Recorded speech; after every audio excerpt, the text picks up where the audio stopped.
132 millions de dollars. Le budget militaire américain, à lui tout seul, est plus gros que les 10 pays qui suivent par après. Je vous pose la question, qui est un danger pour la paix dans le monde?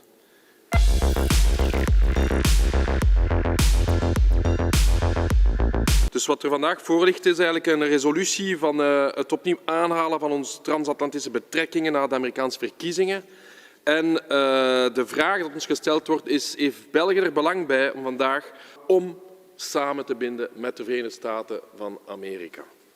Chers collègues, je vais tenter de vous démontrer aujourd'hui que je pense que c'est une mauvaise idée de faire ce partenariat stratégique avec une des puissances politiques et économiques les plus agressives de ce dernier siècle envers les nations du monde.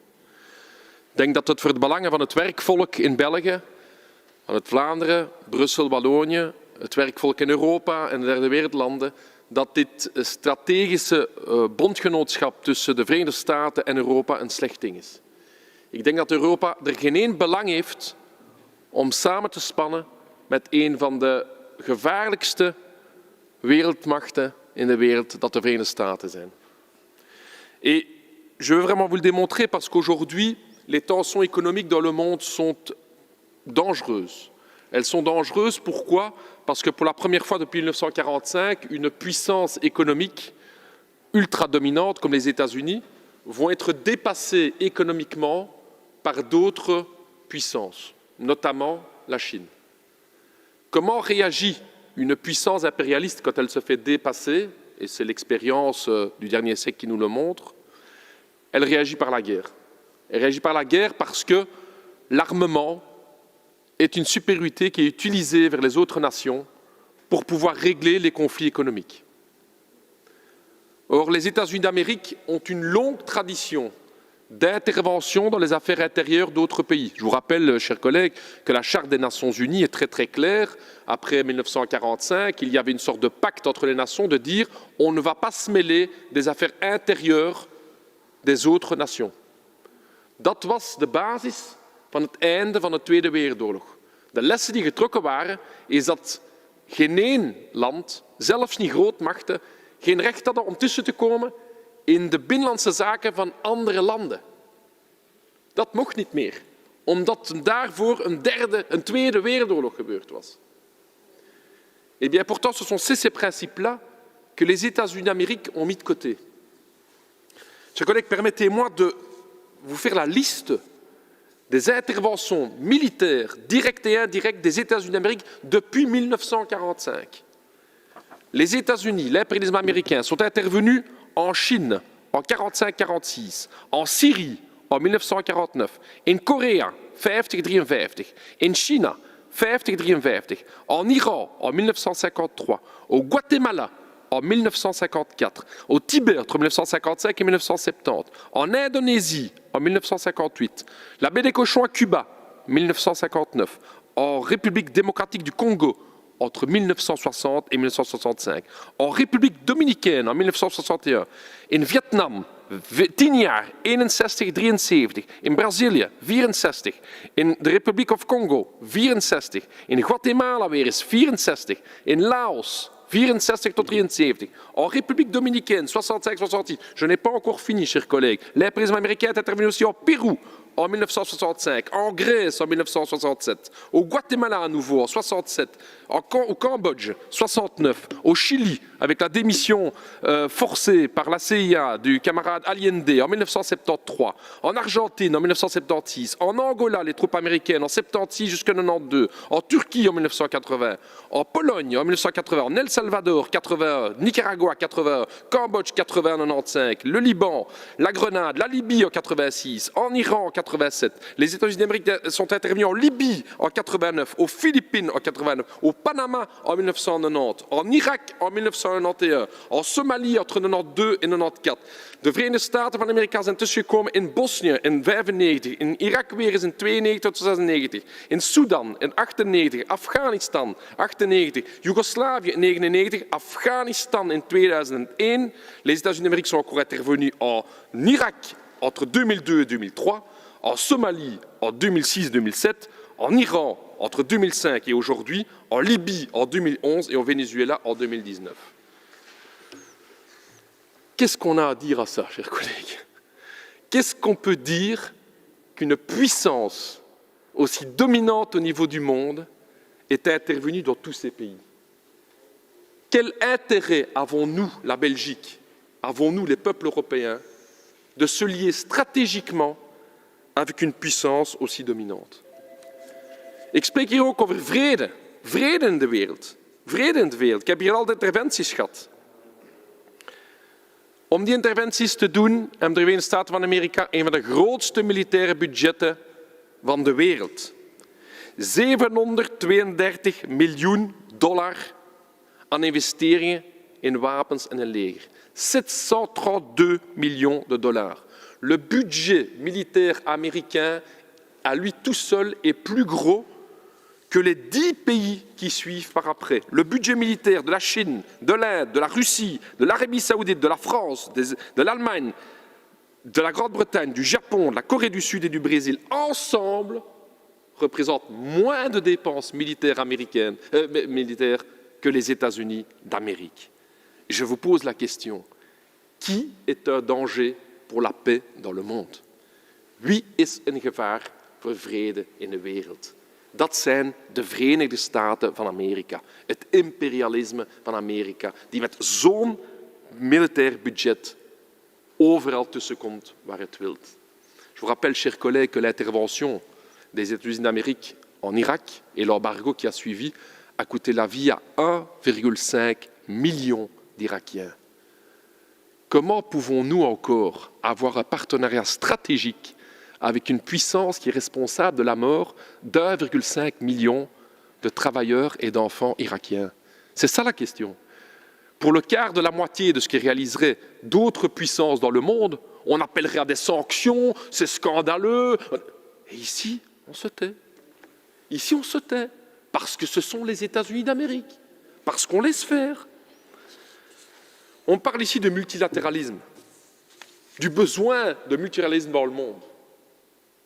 Mais où est le multilatéralisme des États-Unis d'Amérique?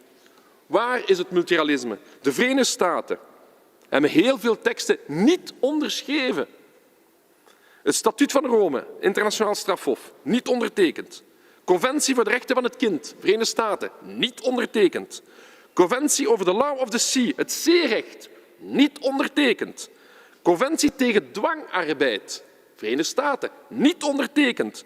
Conventie over vrijheid van vereniging en bescherming van die vrijheid, niet ondertekend. Het Kyoto-protocol, niet ondertekend. Comprehensive Test Ban Treaty, tegen de testen van kernwapens, niet ondertekend. Het verbodsverdrag tegen kernwapens, niet ondertekend.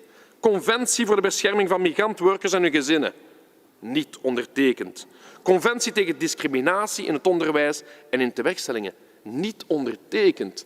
De United States of America, onze grote bondgenoot, heeft al die multilaterale teksten gewoon niet ondertekend.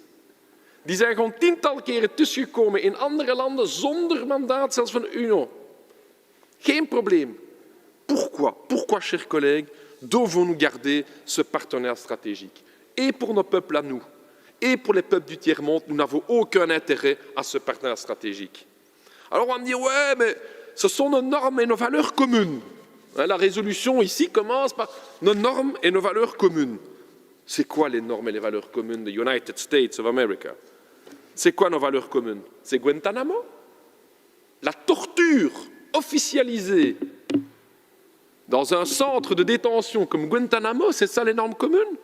Sur l'île de Cuba d'ailleurs, au mépris de l'indépendance territoriale cubaine. Vous imaginez donc ce centre de Guantanamo se retrouve sur l'île de Cuba, alors que Cuba n'a rien à dire sur le sujet. Madame Jadin souhaite pouvoir prendre la parole, Monsieur Lebaud. Avec un grand plaisir, Madame la Présidente. Je sens que mon collègue communiste se met littéralement en rage. J'aurais préféré que vous participiez au débat en commission et vous auriez entendu.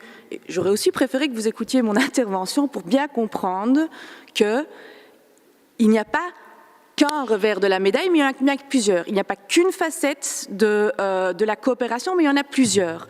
tout comme nous le faisons ailleurs avec d'autres pays. Quand nous condamnons la violence, quand nous condamnons la violence des droits fondamentaux, nous le disons aussi, c'est le propre de la diplomatie. Je peux juste demander, alors, si vous avez autant de critiques à leur partager sur les États-Unis, pourquoi on n'a jamais pris une sanction envers les États-Unis?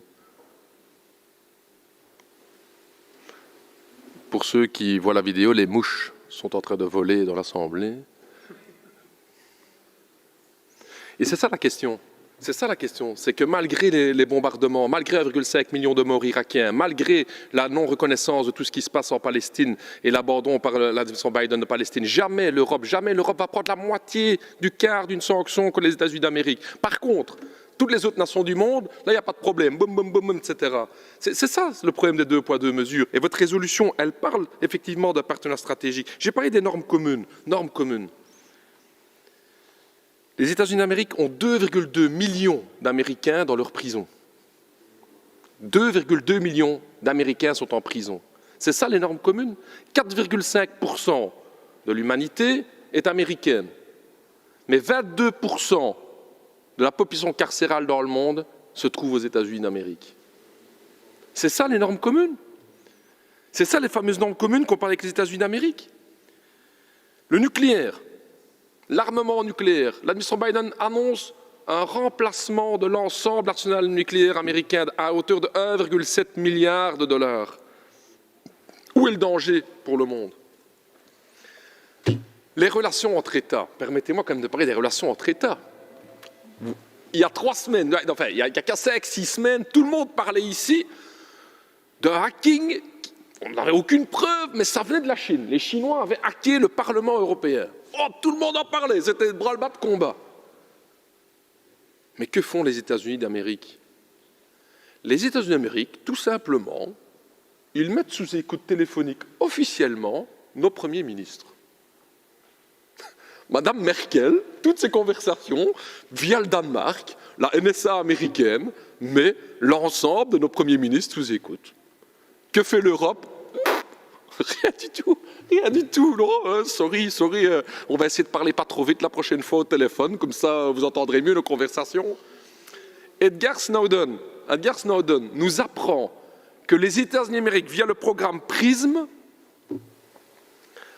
filtrent l'ensemble de nos communications par mail européennes. Tous nos mails, que vous envoyez ici les uns les autres, hop, ça passe par les États-Unis, hop, ça revient, c'est filtré. Et on dit rien. Pourquoi? Parce que c'est les États-Unis d'Amérique. Pourquoi ce 2 poids 2 mesures? Pourquoi laisser passer ce genre de questions-là? Donc, mes chers collègues, je pense, et je clôturerai par ça, nous sommes dans un moment historique particulier, avec un grand danger au niveau du monde, et je vais reprendre des penseurs marxistes qui me tiennent vraiment bien à cœur, justement, effectivement, parce que je trouve que les analyses faites au début du XXe siècle sont être pertinentes. Et je trouve que ce qu'un mec comme Lénine disait sur l'impérialisme était intéressant. Il parlait de la fusion entre le capital bancaire et le capital industriel. Et comment ce capital financier, qui était apparu au XXe siècle, avait une vocation hégémonique sur le monde. Je crois que c'est un élément important dans l'évolution de notre histoire. On n'a jamais connu une concentration de pouvoir capitalistique et industriel comme aujourd'hui dans le monde. Sur les 100 plus grandes entreprises dans le monde, 51 sont américaines. Elles concentrent des millions de travailleurs, des millions de dollars, des milliards de dollars, sont plus puissantes que les États. Ces entreprises exportent leurs capitaux et ont besoin d'une force armée pour pouvoir assujettir les marchés qui ne leur ouvriraient pas grand les bras. C'est ce qui se passe ces 50 dernières années. Aujourd'hui, vu la crise économique mondiale, vu les tensions entre grandes puissances, je pense qu'il y a un enjeu stratégique pour l'Europe et pour la Belgique de tendre la main à toutes les puissances du monde. Les États-Unis d'Amérique vont nous mener dans une guerre d'abord froide et puis chaude. Lors du dernier sommet de l'OTAN, donc ce n'est pas de la théorie ici que je parle, M. Biden nous a demandé, nous la Belgique, de le suivre dans cette guerre froide contre la Chine, en déclarant que la Chine est un rival systémique. Moi, je ne suis pas d'accord avec ça. Je ne suis pas d'accord avec ça. Je pense que nous aurions tout intérêt, et j'entends les débats de la majorité, Mme Jadin, vous avez raison, nous avons tout intérêt à tendre la main à toutes les nations du monde. Wat heeft de NATO nu te maken met China? NATO, c'est l'Atlantique, dat is een Atlantische Oceaan. Sinds wanneer, beste collega's, is China aan de Atlantische Oceaan? Non, franchement, moi je pensais que l'OTAN, c'était pour les transactions, c'était une coalition transatlantique, c'était l'Atlantique, quoi. Et là, depuis que Biden est au pouvoir, je découvre que la Chine se trouve sur les bords de l'Atlantique. C'est quand même incroyable. Et donc, la France, et j'espère que la Belgique ne suivra pas, envoie des bateaux militaires américains, français en opération avec les Américains en mer de Chine. Mais qu'est-ce que l'Europe va aller foutre en mer de Chine? Vous imaginez que devant la mer du Nord, les Chinois commencent à parader avec leurs porte-avions? On fait quoi là? Je veux dire, c'est quoi ce nouvel ordre mondial qu'on est en train de faire là maintenant? Donc le danger de guerre est grand. Pourquoi? Parce qu'il y a crise économique. Une superpuissance comme les États-Unis d'Amérique n'acceptera pas de laisser tomber son hégémonie mondiale. Je demande aujourd'hui à l'Europe, à la Belgique, de ne pas rentrer dans ce jeu-là des États-Unis d'Amérique. De ce côté, ce partenariat stratégique, comme on nous le développe ici aujourd'hui, n'est pas une bonne chose pour les peuples du monde. Dat is ook een van de redenen waarom dat de vredesbeweging stilletjes aan actiever en actiever wordt. Dat is een van de redenen ook waarom dat er in de Verenigde Staten en in Europa een beweging tegen die koude oorlog aan het opstaan is. Quand quelqu'un comme Noam Chomsky indique clairement qu'on ferait mieux de balayer d'abord devant notre propre porte plutôt que d'aller indiquer tous les autres endroits dans le monde où on veut aller intervenir, je pense qu'il a raison. Quand ils appellent à mener une mobilisation contre la guerre froide, ils ont raison. Toute cette gauche progressiste américaine. Et donc, chers collègues, ça ne vous étonnera pas, c'est que le texte qui nous est soumis aujourd'hui ne remporte pas, et c'est le moins qu'on puisse dire, l'enthousiasme du PTB. J'espère que nous pourrons continuer les débats dans les mois à venir, parce que cette question-là est la question cruciale pour les 5-10 années à venir, pour savoir si, oui ou non, la crise économique, comme en 14-18, comme en 40-45, va connaître une issue soit guerrière, et c'est clair que les États-Unis d'Amérique s'y préparent, soit de paix. Cette question-là, nous, comme PTB, comme parti anti-impérialiste, on a choisi notre camp. Nous choisissons le camp des peuples du monde. Nous choisissons le camp des peuples du tiers-monde qui souffrent aujourd'hui sous la domination de ces multinationales américaines et européennes. Nous choisissons le camp de cette mobilisation des peuples du monde pour la paix. Parce que dans la guerre, il n'y a qu'une seule puissance qui peut en profiter, c'est celle du business. C'est celle des vendeurs d'armes. C'est les fameux Lockheed Martin. C'est toutes ces sociétés qui se font du fric et du fric et du fric pour armer de plus en plus la puissance impérialiste américaine aujourd'hui. Donc nous voterons contre ce texte, chers collègues.